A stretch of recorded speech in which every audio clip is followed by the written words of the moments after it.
Nasaan ako? Sa kwarto ko. Ayos na. Magpahinga ka na lang. 3 araw ka nang natutulog.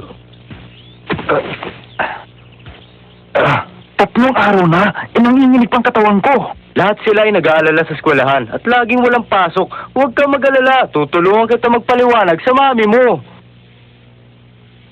Si Jenny at si Charlene.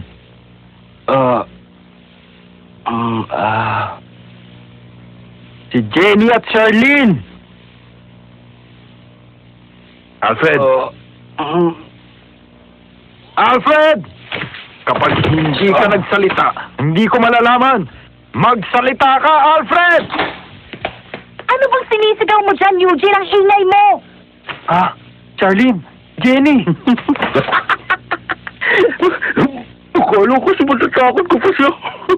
Sabi ko sa kanya, hindi magandang biro yun eh. Tingnan mo ang mukha niyo! Kawawa naman ang itsura!